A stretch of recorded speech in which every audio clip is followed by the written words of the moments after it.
welcome back to our channel. So today we'll be reading Disney's Jungle Cubs, Be a Friend.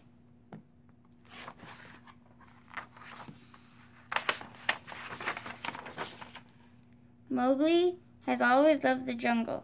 When he was a baby, Mowgli had been lost there. The good jungle animals found and cared for him until he was old enough to go home. But even after he had returned to the man village, Mowgli would go back to visit his animal friends in the jungle.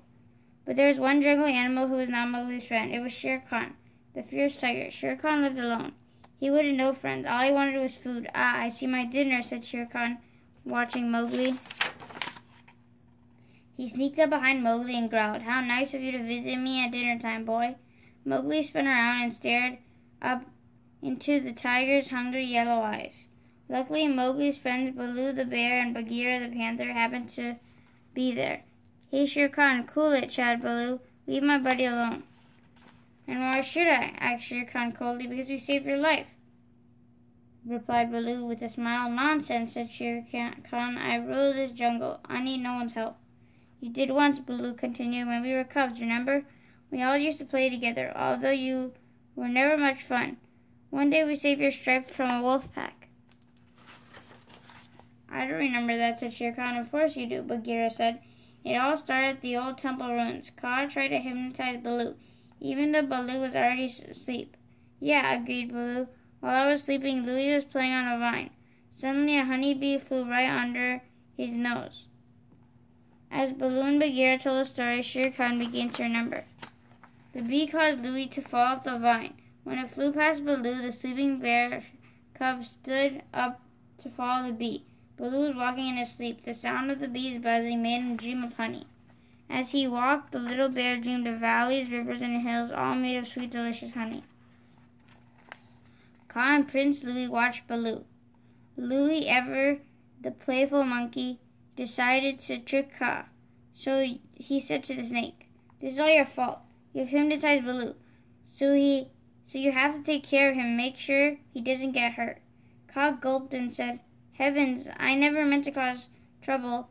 I'll unhypnotize him." But before Kaa could wake Baloo, the young snake said that Baloo was heading off for a cliff. So Kaa quickly made a bridge for the sleeping bear to cross. "Arg!" Kaa groaned. "Hurry up, you're heavy." Kaa had a hard time keeping up with Baloo. The faster the bee flew, the faster Baloo followed it. Soon Baloo and Kaa arrived at the bees' honey cave near the river. Kaa caught up with Baloo. "Baloo, listen," he said nervously. "When I snap my fingers, you will wake up." "Oh dear, I forgot. I don't have any fingers." Just then the bee, tired of being followed, turned around and flew straight at Baloo. The bee stung Baloo. "Ouch!" he cried. Suddenly Baloo woke up. "What happened?" he asked in a daze. "Where am I?" Suddenly Baloo and Kaa heard a loud, angry, buzzing sound. They looked up and saw hundreds of bees rushing out of their hives to protect their honey. Baloo quickly decided that the only way they could escape the bees was to head for the river. "This way, Kaa!" shouted Baloo. Baloo and Kaa jumped on a flat rock and slid down the slippery grass to the river with the angry bees close behind. Meanwhile, in another part of the forest, a deer was grazing. Suddenly it lifted his nose and sniffed the air. It caught a familiar scent, a frightening scent. Wolves! As the wolves chased the deer, a bird was watching. The bird quickly flew to its friends and warned them of the danger. "I'm not afraid of any wolves," said Shere Khan proudly. "We tigers rule the jungle." Louie laughed. "Be careful, Shere Khan," he said. "You may rule, but there's only one of you and lots of them." Suddenly Louie remembered that poor Baloo was out sleepwalking somewhere with Kaa. Louie jumped on Hathi, the elephant's back. "Hurry," Louie cried. "We've got to find Baloo and Kaa. We've got to warn them." Bagheera, Louie, and Hathi searched and searched, but Baloo and Kaa were nowhere to be found. Just as the three were about to give up hope, they saw Baloo and Kaa floating in the river. Baloo shouted a big hello. "You all look tense and nervous," he said to his friends. "Jump in and cool off. The water's great."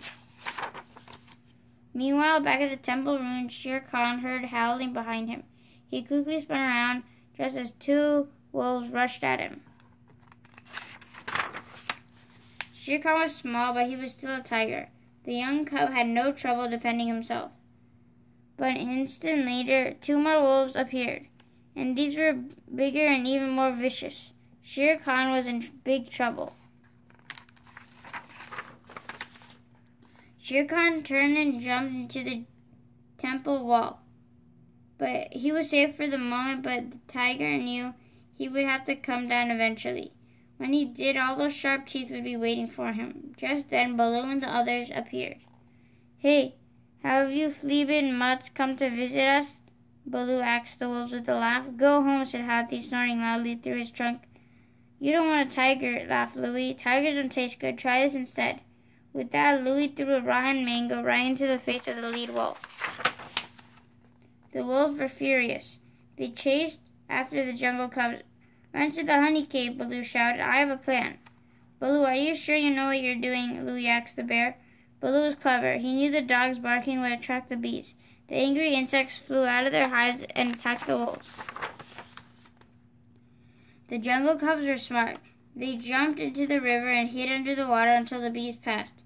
Then they stuck their heads up and laughed as the bees chased the wolves all the way down the river. "It'll be a long time before we see those mangy mutts again," laughed Baloo. Later, when they got back to the old temple, Baloo said to Shere Khan, "Don't bother to thank us." "Thank you for what?" the young tiger asked. "For saving your skin," answered Louie. "And you never did thank us," Baloo said, finishing the story. "So you can do it now by letting Mowgli go." "It never happened," Shere Khan growled. "Besides, it was a long time ago, and right now I'm still hungry." Then the huge tiger looked at Mowgli and slowly walked up to the frightened boy. Baloo knew it would take more than words to stop the tiger now. Baloo looked up and saw a beehive in the tree right above Shere Khan. Baloo threw a rock at the beehive. "Heads up, Shere Khan!" Baloo shouted. The startled Shere Khan let out a horrified gasp as the beehive fell right onto his head. Mowgli and his friends laughed as the tiger ran away, pursued by an angry swarm of bees. "That will teach Shere Khan some manners," said Mowgli. "You should always thank your friends for saving your life." Thanks, everyone. Thank you for watching. Hope you guys enjoyed Disney's Jungle Cubs. Be a friend and stay tuned for more book reads coming soon. Take care, guys. Stay safe and keep on reading. We'll see you again soon. Goodbye. Bye.